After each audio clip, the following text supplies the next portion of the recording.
than a lot of people, I suppose, and I've seen things from many different ways. So that's really what I want to share tonight. What I used to talk about and how it's adapted to our reality today. Yeah. Okay.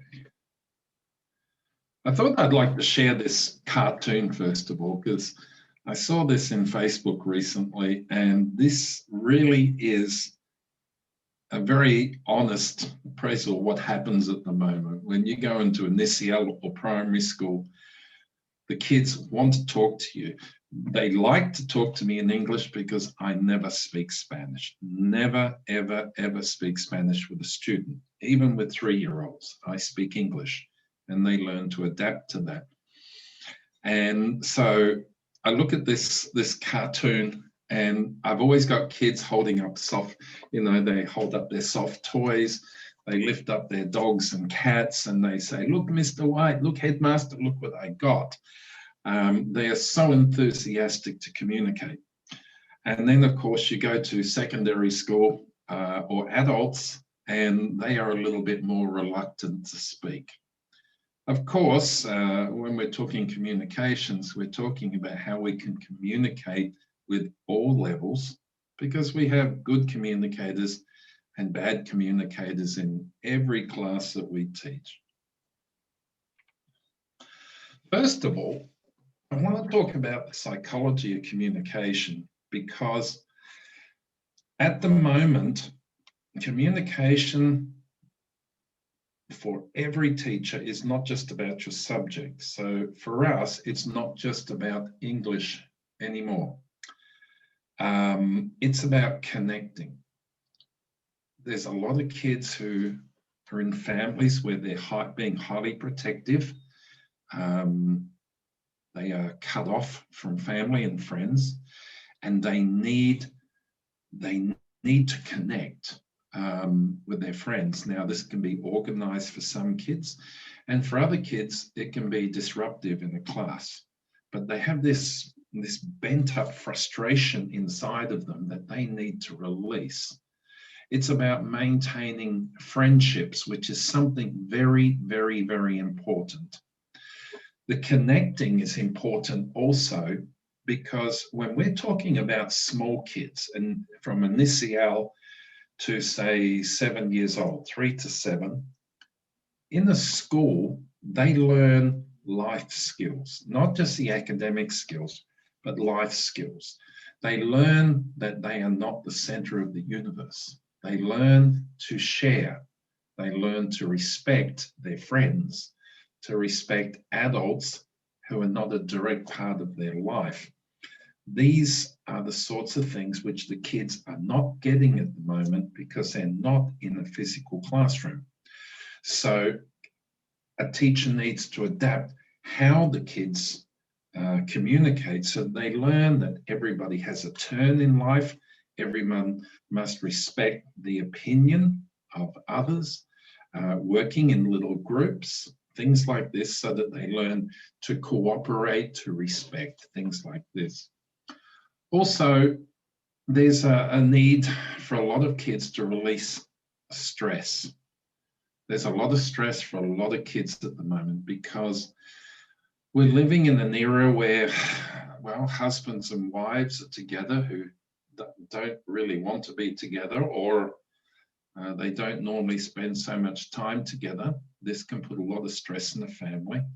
Kids absorb stress more than adults, so they need to release stress. There's also money issues, and this is a very important one, because especially with younger children, many mothers are having to stay home. They're unable to go to work because they have to be with their child all the time. Sometimes a grandparent isn't really qualified enough to assist with the teaching of a child, or the family is isolated from their greater family. There are also many families who have fallen into abject poverty.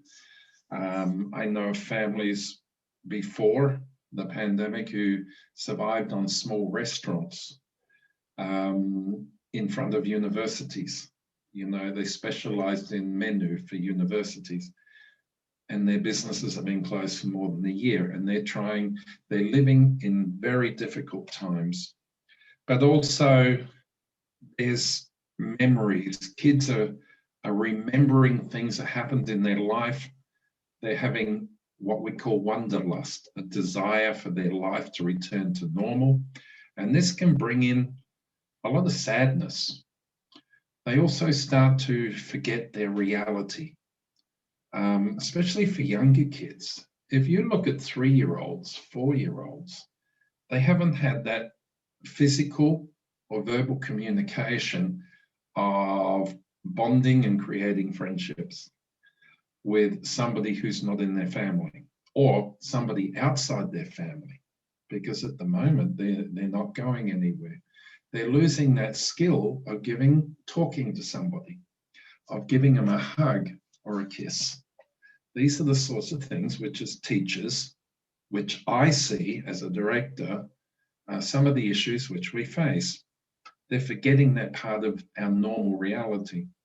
Kids are suffering from depression.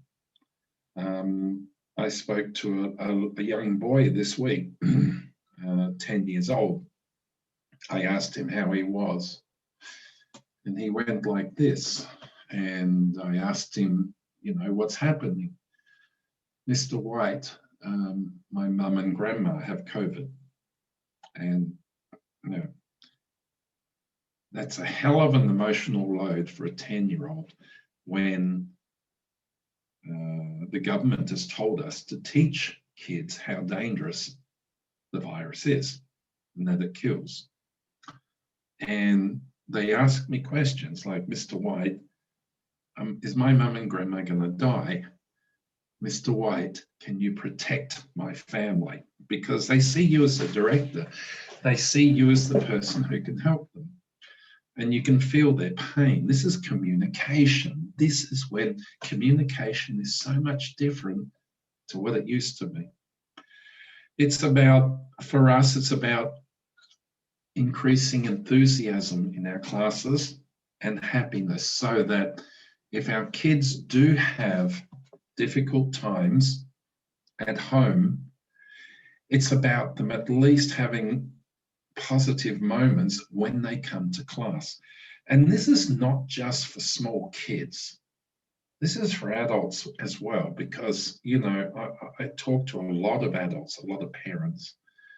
I'll give you an example.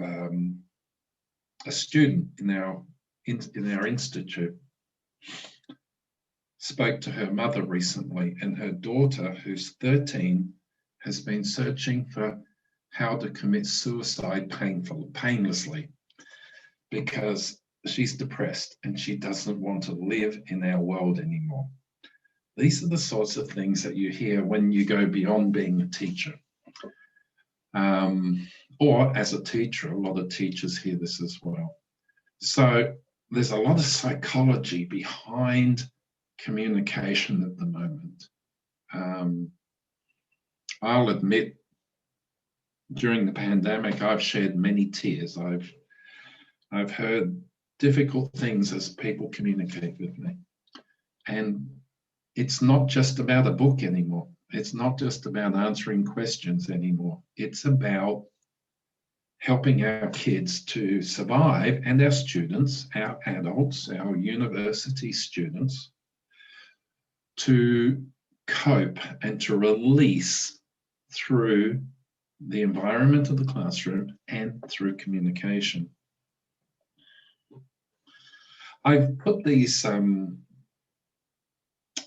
slides like this so that a lot of people ask me if they can screen capture. So I've done it this way so that if you want to, you can screen capture.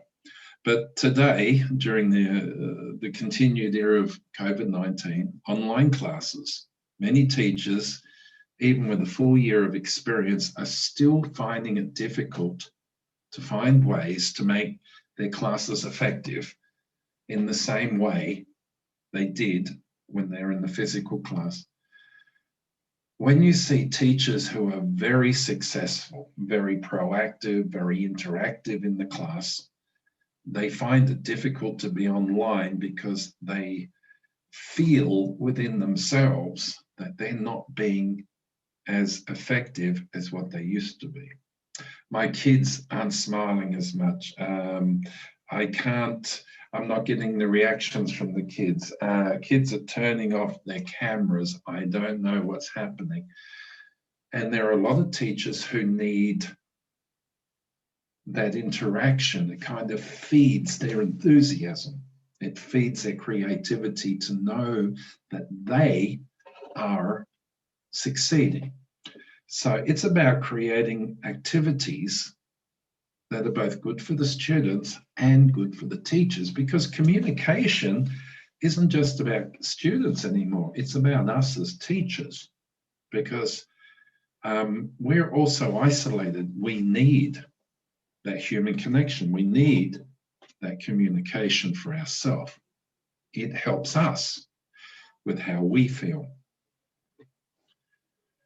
A couple of relevant idioms which come to my mind during this whole pandemic. The first one is learning on the run. When the pandemic started, and I'm not sure about every country, but here in Peru, we just closed everything and we went online within a few days. And there's a relevant idiom, it's called learning on the run. Life is fast, we always run, but normally we know where we're running. During the pandemic, it's like running with our eyes shut, and we keep running into walls, running into doors, running into obstacles. And it basically means we've got to try, we've got to evaluate our efforts, and then we've got to adapt. This is very important in all levels of our classes, but especially in communication, because as I said, communication is that release for our students. Another idiom is sink or swim. I like this idiom. It means we either succeed, excuse me, we either succeed or we fail. We can't afford to fail. As this pandemic goes on, we can't have the attitude that we're just, I don't know, taking up time. We're just filling in time until we go back to school. We can't have that attitude. Every day must be as productive as it was in the classroom. So to sink or swim means we've got to learn from everything that happens in our class, and we've got to progress. If we think we learned everything last year, then we're wrong, because a good teacher will learn something new virtually every day. We've got to keep our eyes open, our ears open, and our mind open to everything that happens, and we've got to adapt. It's very, very important. While the traditional methods of teaching that we learned in university have always been the foundation of our teaching, we were taught how to teach in the classroom. We were taught how to manage students, how to manage our teaching and everything like that. Today, we have to divert away from that. We have to adapt what we were taught into a way that we can actually successfully teach in our virtual classrooms. We have to make our classrooms far more student focused, and we have to have activities which are student initiated. These are very important, because if I've watched some classes where teachers are it's very teacher focused and the kids are quiet. Kids really don't learn anything when they're lectured, whether it's in a physical classroom or in Zoom, but in the virtual classroom, it's worse, because all around the kids, there are influences. Mum's cooking, somebody's watching TV, could be football. There could be a baby brother or sister crying. There could be a grandmother peeling vegetables, whatever. And all these things take the attention of our students. So we have to make sure that our activities grab the attention of our students and want to make them participate. There are so many different sorts of activities which we do with kids these days. We did all of these before when we're in the physical classroom, but we've had to adapt them.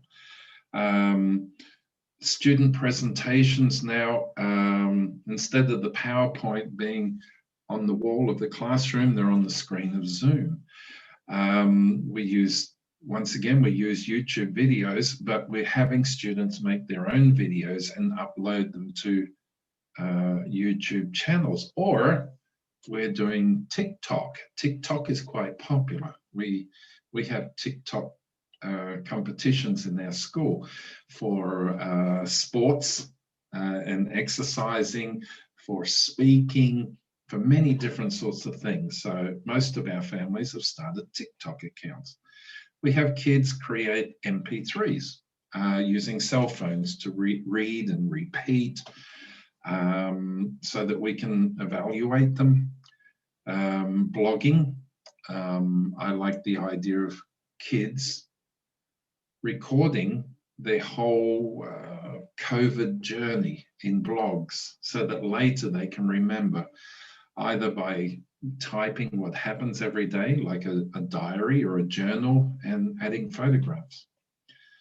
We do a lot of things like brainstorming.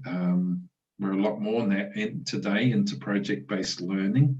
Projects in many schools now, good schools, are replacing standard examinations. We're also inviting our families to be heavily involved. The families are sitting with their children, supervising their children, just like our assistants, or they're helping them with exercises or to create videos or TikToks. We have students today, rather than talking to each other, they're emailing each other. And we get them to CC the teacher who checks their writing. We do a lot of interactive websites, and of course, artistic creativity. We're still doing painting and drawing and things like that. So it's really about adapting what we used to do traditionally in the physical classroom into our new Zoom world, or whichever platform you use. Knowing your students. That's always been something that's very important for a teacher, is to know your students. But in the physical classroom, when it comes to all parts of English, but especially communication, when we're walking around the classroom, we can make adaptations or react in a second, but we can't in the virtual world. It's important that you know your students in advance, like their likes, their dislikes. Are they bold, creative? Are they quiet and reserved? These are very important because you need to know this in order to work out how you put students into groups for communicative activities, the sort of activities that you do. Because if you've got students who are very, very quiet, it's no use putting 3 or 4 quiet students into a speaking group. You need to put somebody who has that bold bravado, a student who can get the quiet students speaking, someone who can ignite their passion for a subject, something like that.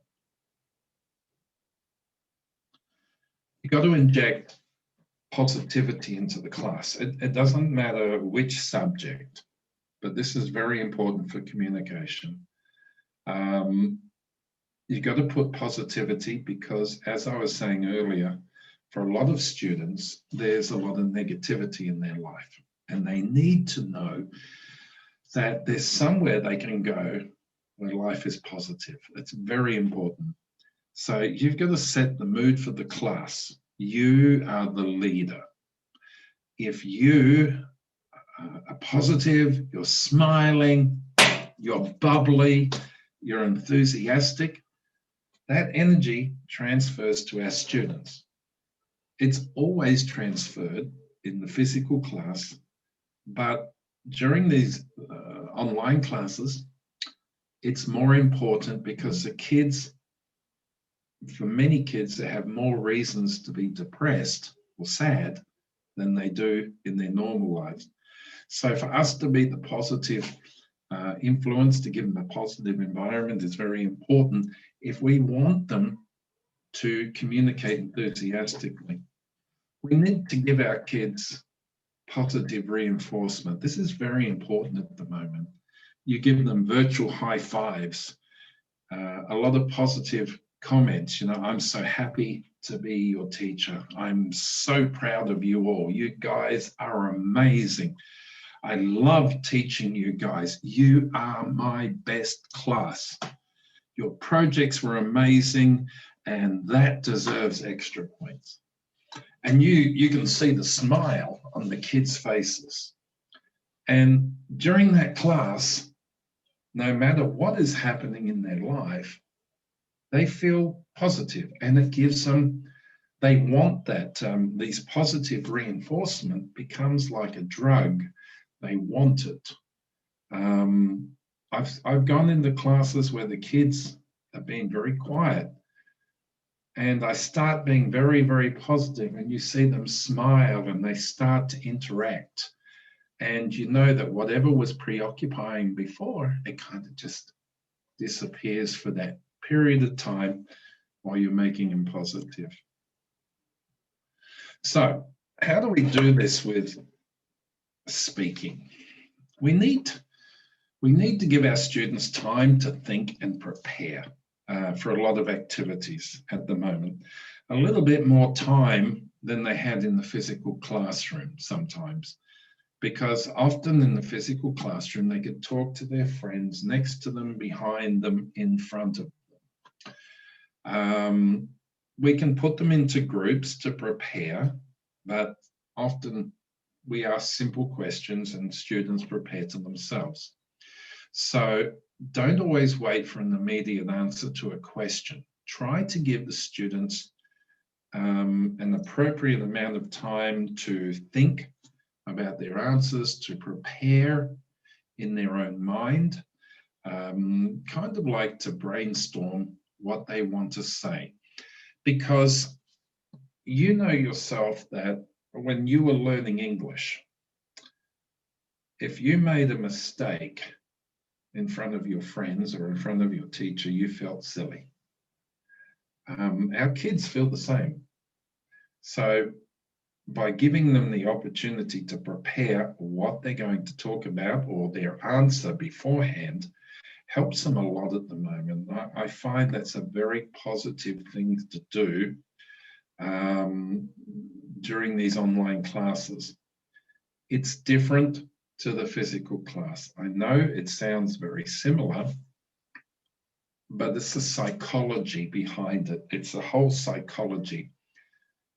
Because you got to remember, the kids are feeling the same sorts of things that we as adults are doing when it comes to our online classes. Most of us don't like our own online classes. Some of us do, but many people hate them. But it's our jobs and we have to do it. And you got to remember that kids have those same emotions. And if we're feeling bad, you can imagine how our students are feeling. So when you're preparing something, think about how you would want to do it if you were the student, because they're in the same boat as you are. Active learning strategies. Active learning strategies, for me, are extremely important during online classes. They're always important in the physical class, but once again, completely different in the virtual classroom. Putting students into groups, if you're in Zoom, putting them into their different groups recording the sessions, verifying their ability to speak, grading their speaking, etc. It gives the students an opportunity to work together in a way that's a little less stressful for them. The objective of this is, once again, to just take the whole stress out of the situation using different sorts of active learning strategies. There are things like we always do. We can do role plays. I kind of like role plays in Zoom. If you create something where there's 4 people, which requires 4 people, you can put students into the different rooms with 4 students, give them each a role. They brainstorm, plan, and then execute. And of course, you don't have to, you can either bring them back to the main room to present, or if you find from a demographics point of view that's difficult for some students, they can present in their separate rooms and you can visit or record. Remember, you've got to be flexible. Our responsibility here is to our students, not to ourselves. It's to their education, and it's for them to be able to do it with a minimum amount of stress. And if that means for them to do it in a side room rather than in front of all their friends, that's a decision we have to make. Every class is different. This is why when we know our students, we know how we should treat each student. It's all different sorts of ways. I like debates at the moment. Debates are proving quite popular, especially with higher primary school or secondary school students, or in our institute with some of our larger groups, we're doing debates. For my C2 classes, we debate politics, environment.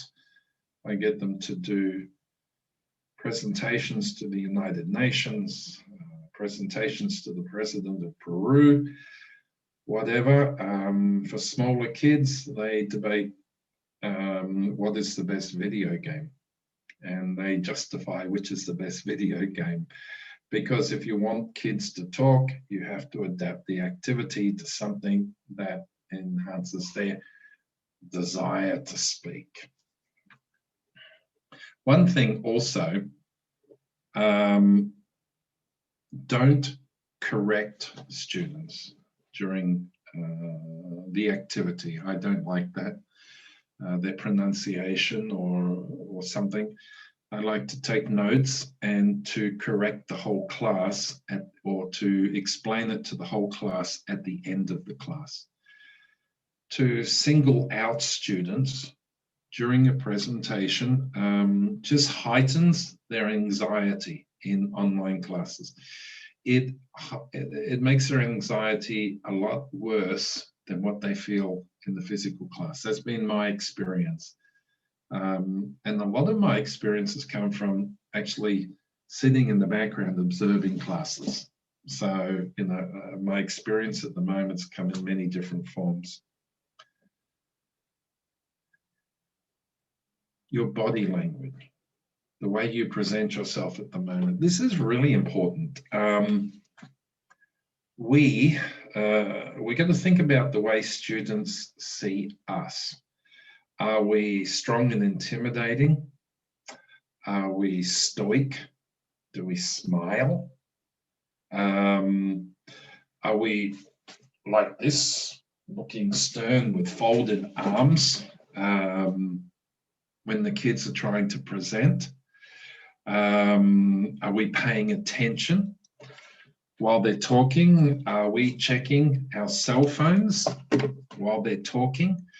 These are the sorts of things that we have to pay very close attention to, because the kids have to put a lot of effort into speaking at the moment, a lot of effort into their communication, and they need to know that we pay attention and that we appreciate everything that they do. I think that is very important. our appearance, our mannerisms. It really, we are absorbed by our students, and what they absorb affects what they deliver back to us. I've noticed that so many times. I've deliberately sat in classes and observed teachers with different personalities, and I see the different reactions of students.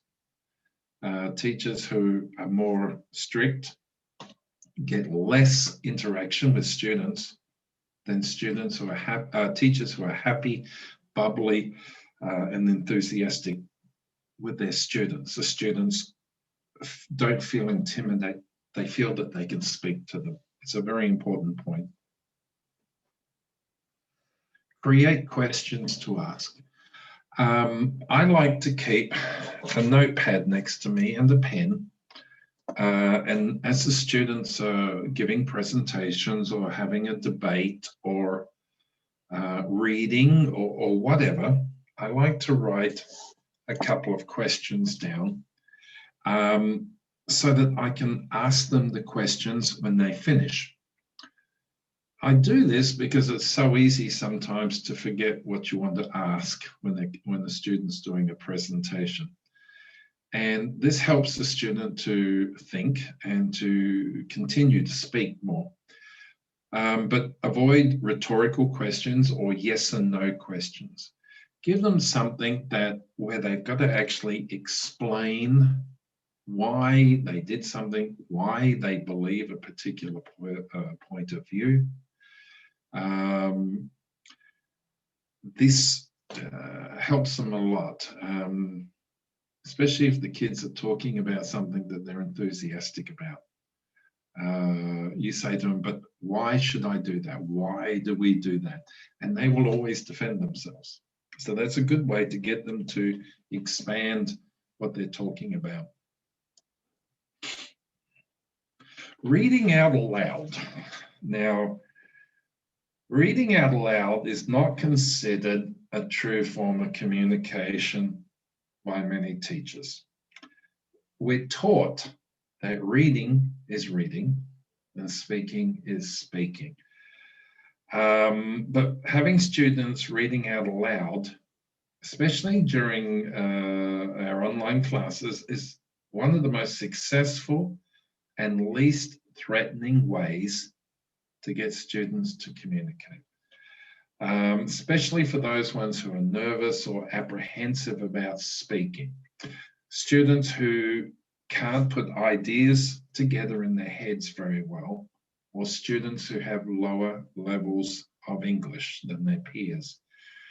Reading out aloud helps them to speak by reading. Now, I know reading aloud is not communicating, but in many ways, it has a lot of the same characteristics. And it helps a lot during these online classes. In the school, I'm reading from 3-year-olds in Initial to grade 4. And I read to these kids every week, every class. And I put into practice all the things I'm talking about tonight: the positive attitude, the writing or reading about things that are important, talking to kids about different subjects, things like this, giving them an opportunity to speak. This is where I've adapted my teaching, especially for small kids and for my adults groups as well. But apart from reading aloud, there are many different benefits here. One of them I like to do, for example, is it's a great way to work on your pronunciation. For example, a book I'm reading at the moment to my grade 3 and grade 4 is Don Quixote. And what we do, first of all, is we do pronunciation, where I say words and all the students have to repeat. And I say and repeat, and I say and repeat. And it's a way of improving their pronunciation. and for me, this is communication. This is communication fundamentally. Yes, it's not traditional communication, but this is a way for me to communicate through my students and improve their pronunciation. After we do that, then of course, we read the story and I verify that their pronunciation by the way they pronounce these words in the reading.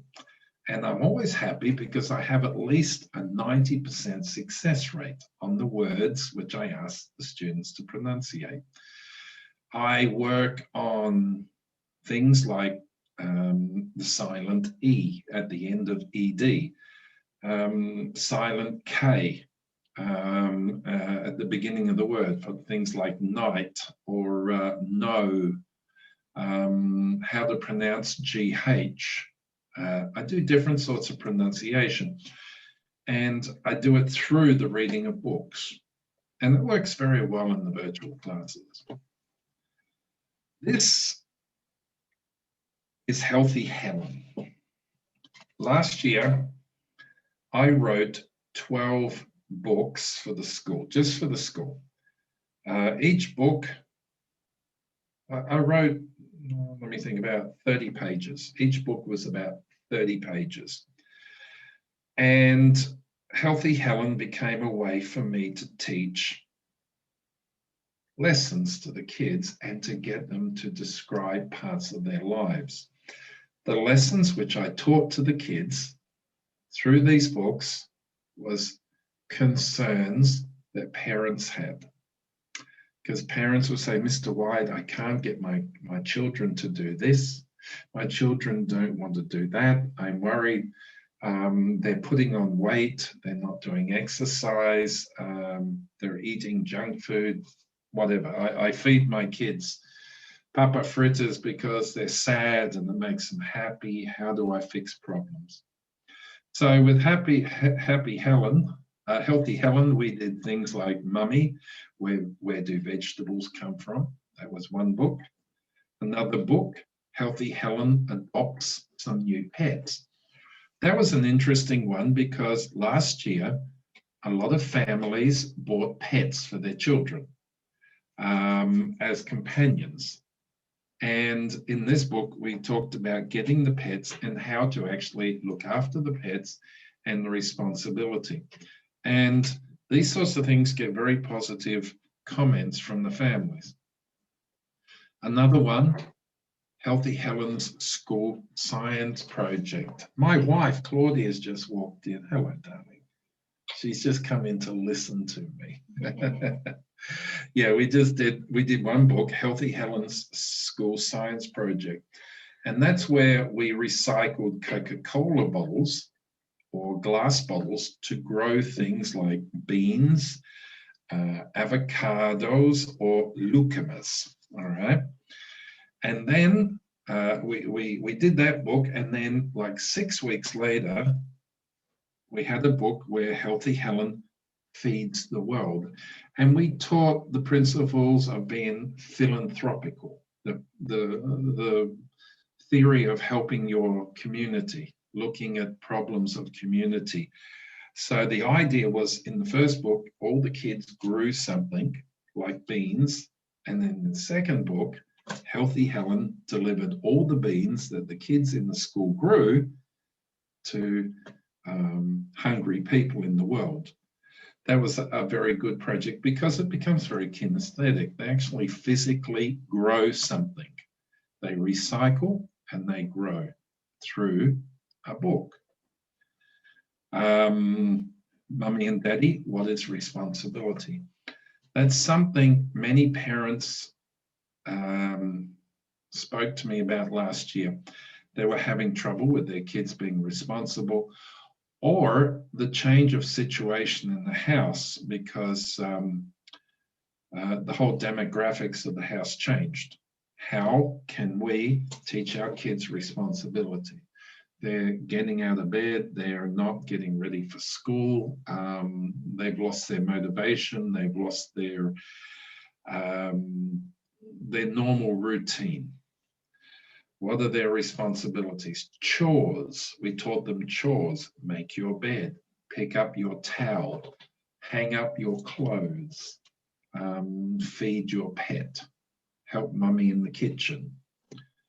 We also did daily routines, a whole book about daily routines. So in all these books, Healthy Helen, in about 20 to 30 pages, would run through everything she did regarding a specific subject that affected the kids in the school. So in the routines, they would get up, they would make their bed, get dressed, have their breakfast, clean their teeth, get their laptops or whatever ready, get their papers ready, and sit down for class. They would help wash dishes, tidy their bathrooms, etc., etc. And all these things were put to the kids as a challenge. And we would, throughout all this, we would be asking the kids, we would be communicating with the kids, and they would be very enthusiastically sharing with us how they're doing their responsibilities, how they're doing their daily routine. And it worked very well. We did things like eating healthy breakfast, about general health and looking after yourself. This was very important because kids were putting on weight because they weren't running around the schoolyard. So we did stories about eating healthy, where do vegetables come from, the importance of eating fruit and vegetables, and exercise. So we would, through the books and through talking to the kids, their communication, we were teaching them to eat healthy and to exercise and getting them to talk to us informally about their experiences. We did Healthy Helen Needs a New Basketball. That was a story about where not everything in life is automatic. We taught her that through her responsibility, her parents would buy her something if she earned it. Because a lot of kids think that everything in life is automatic, it's free. During the pandemic, it became important that kids didn't just put their hands out and expect everything, but that they contributed to their homes, and then from that, they earned what they want rather than getting it automatically.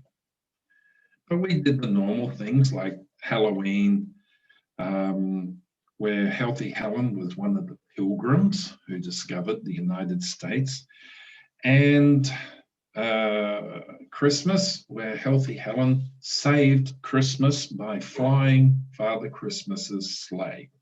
So that was quite an interesting story, which got the kids very enthusiastic. But these are some pictures from Healthy Helen's science project, where the kids had to grow things based on the books, and they had to tell us what they were doing through videos or through presentations. And they had to actually grow trees. That's a lucuma tree on the right and an avocado tree on the left, and beans and different things like that.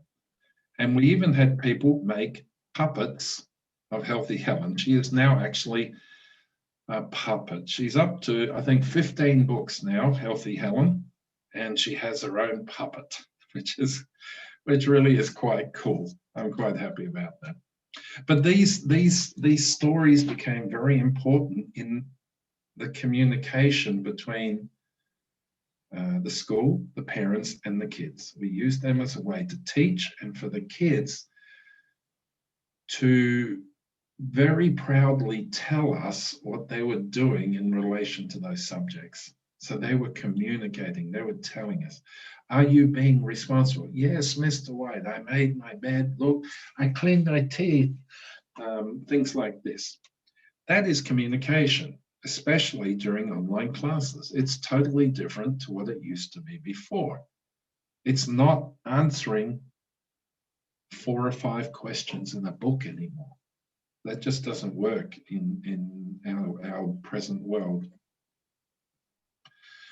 For the reading, of course, we also expanded the reading. For example, this is a slide from Healthy Helen Adopts New Pets. Before reading a story, we ask students to describe the picture from the story and to predict what the story will be about. And we allow the students to use their imagination. You can do this in the class, or you can do it with the kids making a video with their thing. I think in this book, Healthy Helen's going to do this, this, this. The videos work very well because the kids are, number one, with their parents, and they feel proud of talking in English. Number two, there's no pressure. They're not presenting in front of their friends. It's more of a relaxed sort of environment. The only problem, of course, is it does have a tendency to use the megabytes up in your email account and in your internet. It can suck the life out of your internet if you have 60 or 80 kids sending you 2-minute videos. Reading, describe a page or a picture from a book. After we've read a book, this particular picture is from Healthy Helen Feeds the World. After reading the story, show them a page from the book without the pictures, show them one by one by one, and ask the students to describe what happened in that picture. And they're always very enthusiastic to answer these questions because they have enjoyed the book. So this is another case where reading out aloud, we expanded into communication, speaking. Remember and repeat. After you've read the book, have like picture cards with the whole story without the words, and ask the students to put it in order and describe the book. Now, this can be a group activity where you break them into groups and present. It can be an individual, or it can be, once again, videos. I've done this where the kids, you'll put, say, 4 pictures on the page, they print it, and they make a video in this, and the next picture, and the next picture, as they describe what happened in the story. It's quite amazing. It's very heartwarming when you see kids do that. It's the best form of communication in Zoom because you know that you've reached the kids with your story. You know that.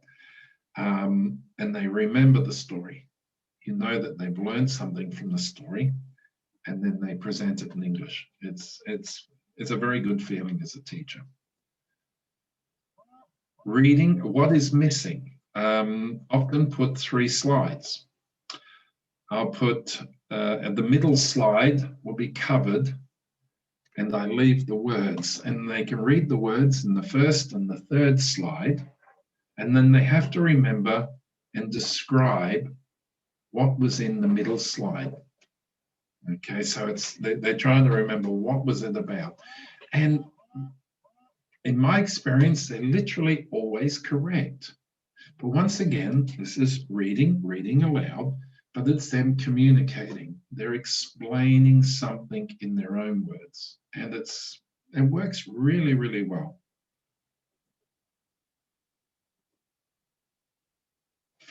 Using our imagination. This is one of my favorite activities with kids. I show the students 5 or more pictures from a storybook and ask them to create their own story based upon their interpretation of the pictures and their own imagination. And try to get them to tell the story in 1 minute or less. Once again, this can be done in class, or it can be done with a video. And then after this, then we read the original story as part of the class activity, so that each student can compare their story to the original story. For example, here, I know some of you will recognize this. This is Paddington Bear.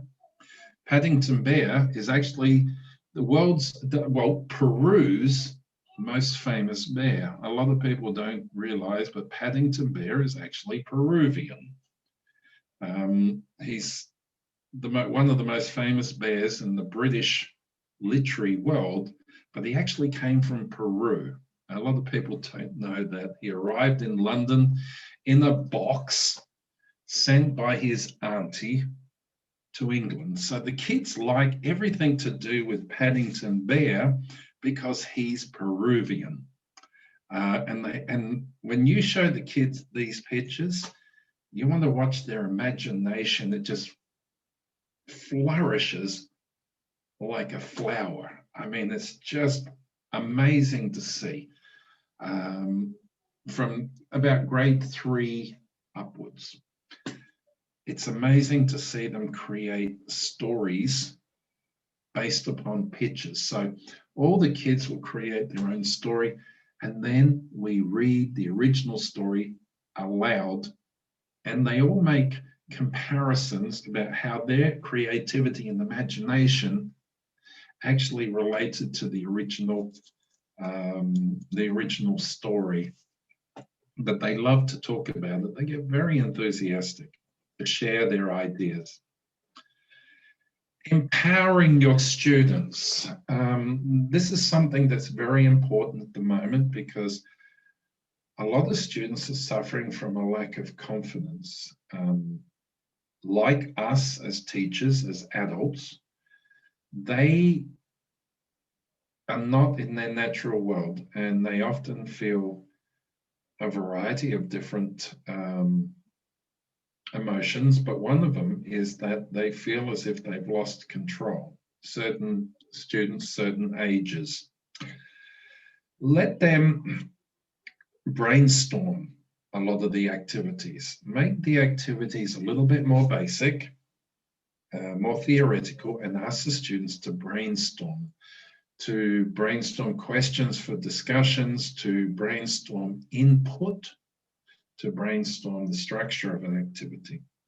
Ask the students, especially older students, higher level students, what do they want to achieve from the activity?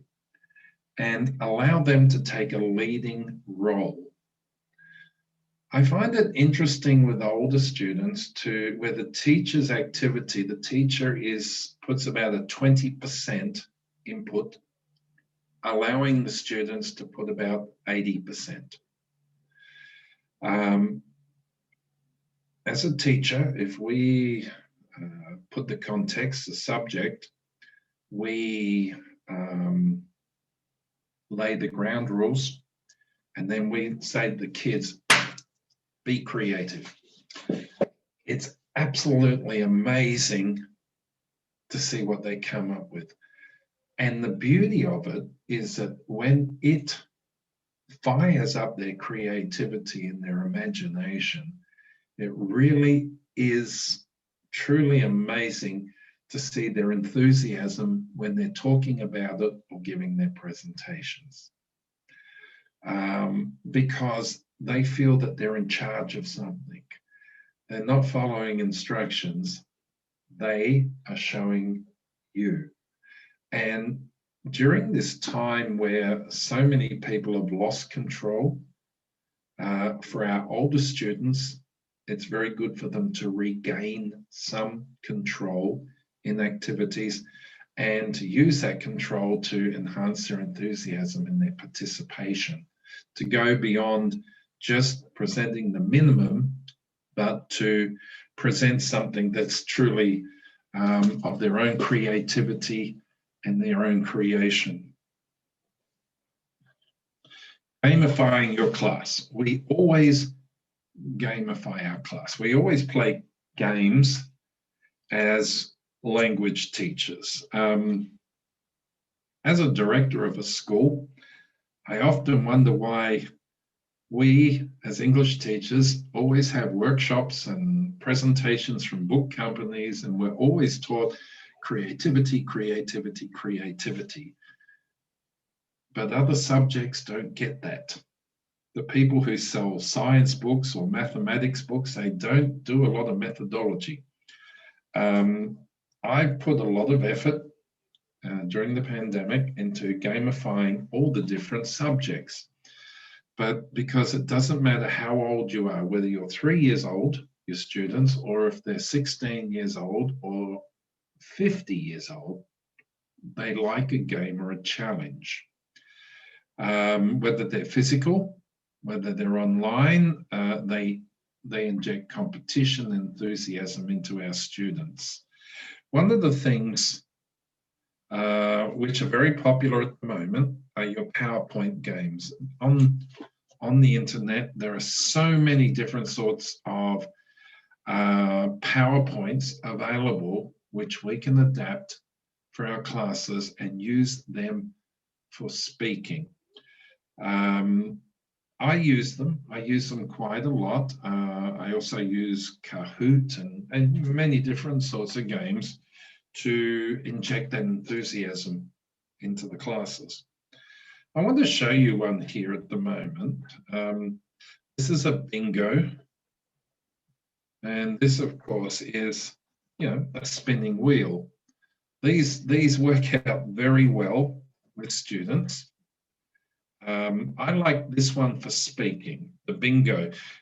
You can play bingo with this like you do with a normal bingo, but often what I do is I will put a subject behind a number, and I will spin the wheel. I have a wheel. If I have 50 squares, I have a spinning wheel with 50 numbers, and we will spin the wheel and they will come to the PowerPoint and they will have to give some sort of a verbal presentation relating to the subject behind the number. But there are many different ways that we can use these to enhance our classes. I know a lot of people do, but what I do once again is try to do it in a way where I empower my students and their enthusiasm.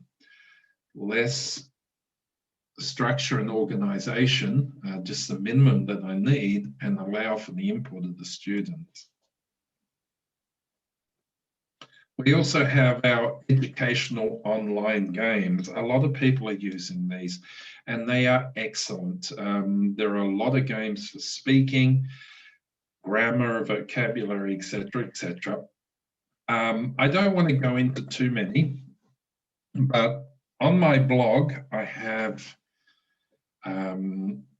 there's a thing there with about 50 online games, which I've investigated and used. And if you go to Google and just search blogger, the English teacher's voice, you will find those stories, and they will have the links to all the different sorts of games that you can use in your classes to help your students with all different aspects of your class, whether it's grammar, vocabulary, speaking, or different things like that. But I'm going to just gonna move Celia's head. I'm sorry, Celia, your head's in the way. It's not that you have a big head, darling. You have a beautiful head. You've always had a beautiful head, but you're blocking my words. There we go. Now, just as general rules, provide maximum opportunities for your students to communicate. Think of every opportunity that you can get to get them to talk. Don't have that attitude that a quiet class is a good class.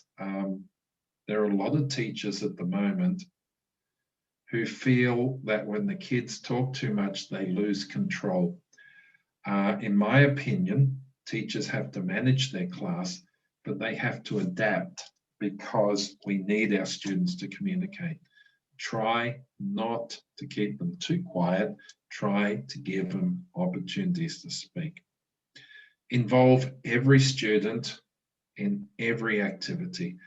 This is important. I've seen teachers where they say, I'm not going to waste my time with Carlos or Maria. They don't like to talk. I spend 5 minutes trying to get them to talk. I'm not going to waste my time. You're not wasting your time. Following rules, making them confident, getting them to speak, very important. Give very clear instructions. In the physical classroom, we have to give very clear instructions. And if you remember, we would always have 1 or 2 students who didn't pay attention or didn't understand. And in the physical class, we just go to their desk and tell them again. It's a little more difficult in the virtual class because the quiet kids, you can't always see that they don't understand. So try to make the instructions as clear as possible. Put the instructions on a PowerPoint for them to read.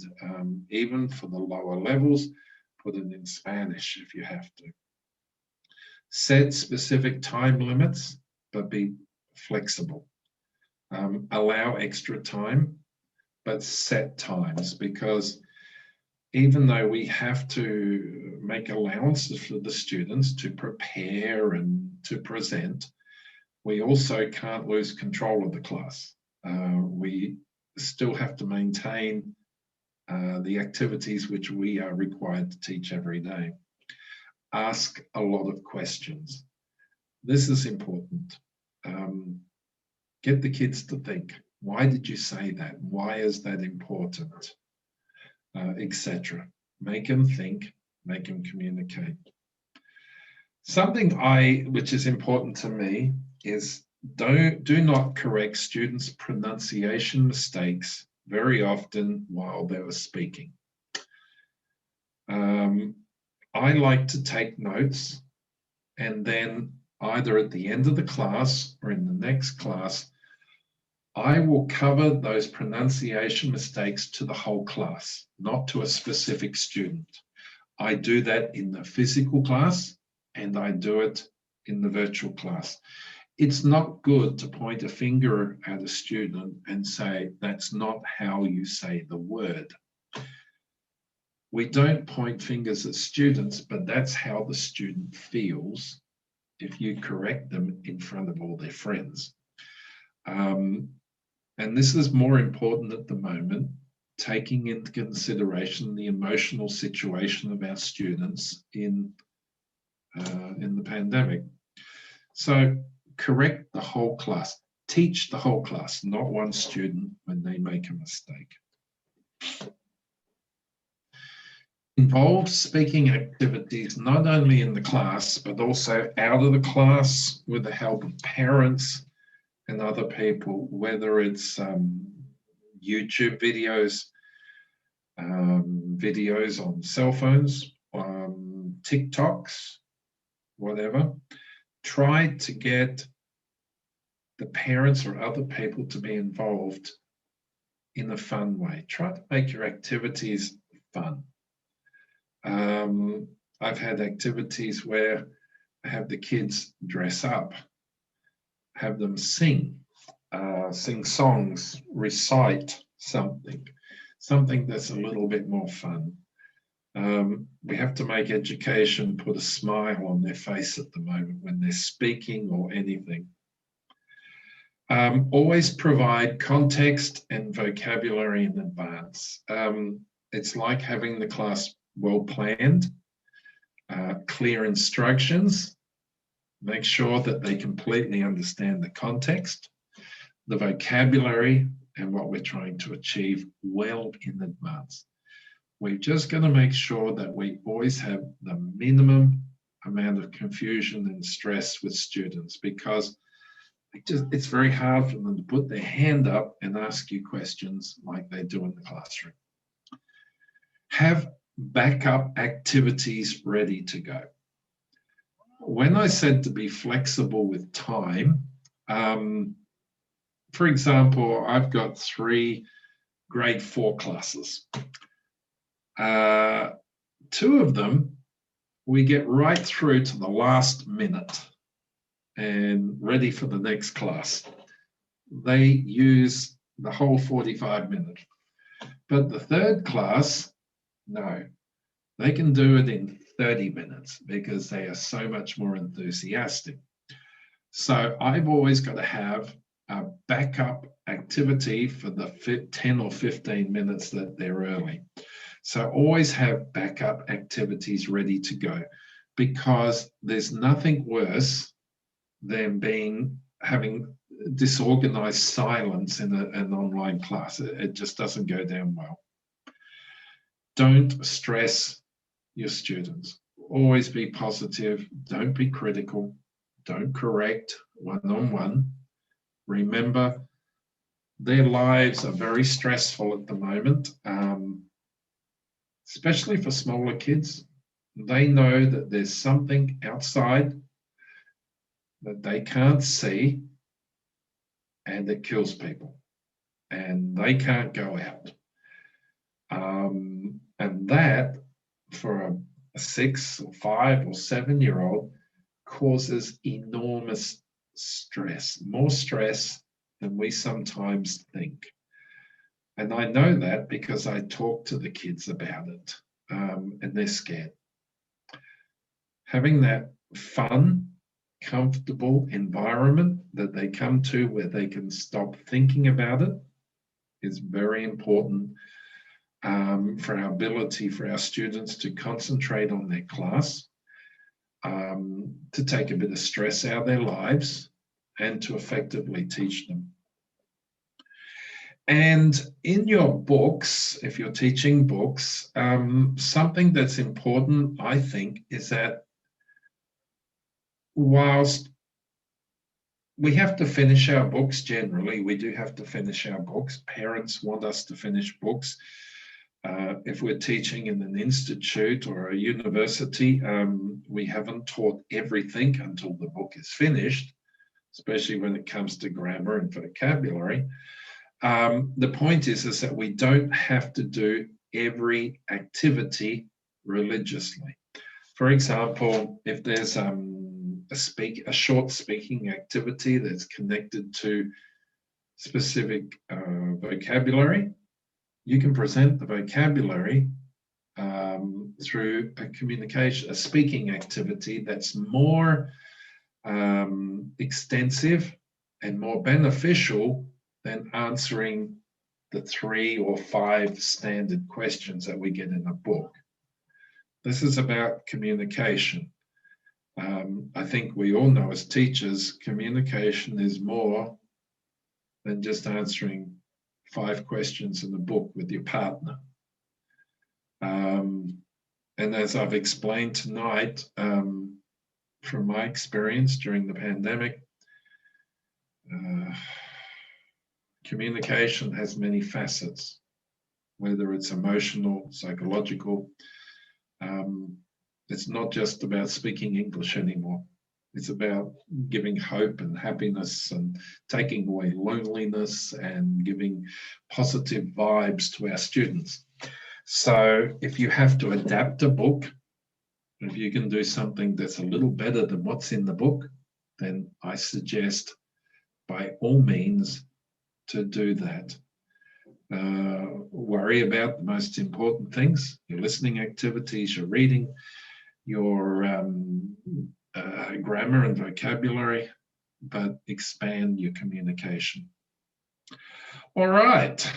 I think the final thing I want to talk about, of course, at the moment, as teachers, is teamwork. There's 2 very old sayings that are relevant at the moment. There's strength in numbers, and it's hard to teach an old dog new tricks, all right? There's a lot of people are working in schools and institutes and universities, and we need to get together like we are tonight. You need to get together with your own teams and share your best practices. Share what works best in your classes. I did this, it worked really well. But the other thing about getting together is to remember that, like our students, many of our teachers are not adapting well to the virtual world, especially a lot of older teachers. They need help. They need to talk. They need ideas, because for a lot of people, they've been teaching 20 or 30 years a certain way. They've adapted with the time, but all they know is the physical class. And even after more than a year of virtual classes, they are still having trouble. If we get together and we talk about it and we help each other, then of course it makes it happier, healthier, and more productive for ourselves. And that's a result which we then pass along to our students. So that's always a good thing. Most places are meeting, but look at your meetings as being, apart from being something that's designed to help the institution where you're teaching, think about something where you're helping your friends, your co-workers, your peers, because a lot of people are struggling, and they do get a lot of benefit when we share with each other. I think that's it, Miss Celia. There's a link there. Once again, this presentation is in my blog. Once again, that's the link on that page. So thank you, everybody. Thank you. I hope, have we got any questions we'd like to answer? Thank you, David. I guess Miss Roxana wants to tell you something. Miss Roxana, go ahead. Yes, dear David, thanks a lot from the bottom of our hearts. You are there for helping teachers around the world, especially teachers and friends of Neta Perutec Association. Okay, your presentation was so clear that we need to prepare students for speaking, even since the very beginning, not like a military person. We have to be flexible to them. We don't need to correct them every minute in the class. And we need to improve their creativity. Thanks a lot, dear David. Thanks a lot, dear teachers. If you have any comment or question, it's time to do it, but I think they are writing. I was impressed with the books. David, the stories on the books are yours, or Yes, I write the stories. I write the books. I've written 15 books for the school. Yeah, but all the books relate to situations which have occurred specifically during the pandemic, teaching kids to adapt, making them happy, take responsibility for their personal lives, their personal health, their eating, their exercise, pets, respect for family members, things like this. It's been a big challenge, actually, because to write books is not something that is natural, but it's been a challenge, but it's been a lot of fun. And it's been learning for me. And it's been very successful for my students. I've been quite happy. Yeah. Oh, can we have access to them? I have to make the access available, but I will be in contact with you about that. How's that? Okay, or maybe we can buy them. I don't know, because some teachers were asking about them on the chat. I will see what I can do. I will be in contact with you. I got to check them all. But no, I will do that. I've got to put them into, I just got to double check them and put them into PDF. And the other thing you got to remember is they're not sophisticated in graphics. I'm not a graphic designer or an artist. It's a Google Images sort of clip art type book. But they are very practical and helpful. Yeah. And captured to eyes. Yeah. Okay. they've been very good for the students. I mean, I've had so many positive comments from the families saying, oh, thank you, Mr. White. You know, my kids are getting out of bed and making their breakfast and making their bed now. You know, I mean, they're looking after their dog. You're telling, it's somebody else who's either in a position or responsibility or respect, telling them what their parents do, and they take the notice. So it works quite well. Okay. Okay. So thank you again, dear David. All the teachers are here with you. You know, they are working, but they are listening to your presentation. Thanks a lot. And it's been a pleasure to share my experiences. No, we are really, really happy to have here in our fall workshops. As you know, they are free and they are for all the teachers. And tomorrow, dear teachers, tomorrow, Miss Claudia will be with us, Miss Claudia Rosales from English for You Institute at 8 p.m. with another interesting topic. Please wait for the link. Tomorrow we will send it and feel free to share to another colleague, okay? She's Tomorrow she's an amazing presenter, this woman, I'll tell you. Yeah. Claudia, I've known her for a long time. I actually married her. Yeah. Yeah, Okay, I'm sharing the link on the chat box so you can register for tomorrow's event. No, okay. She's got a really wonderful presentation actually about her experiences as well. Claudia and I like to talk more about experiences than theory. And she's talking about her experiences as a teacher and as an institute owner. It's really interesting. We worked on a presentation together. So okay, so tomorrow at 8 p.m. dear teachers, and invite a friend, invite a teacher. Thanks a lot again, David. Oh, thank you, David. Very soon. Thank you, Celia. Thank you, teacher. I love you guys. Okay. Thanks. See you in another opportunity. Okay. Yeah, sweet dreams and see you tomorrow at 8. Okay. Bye, everybody take care. Goodbye. Bye, take care. Where's my hand? There it is. There it is. There, one minute. There see we go. you. Bye, everybody. High five. Yeah. Bye, everybody. Take care. Take care, David. Take care, everybody. And see you tomorrow at 8 p.m. Peru time. Thanks for being here tonight. Goodbye. Bye, everyone. Thank you for coming. Thank you.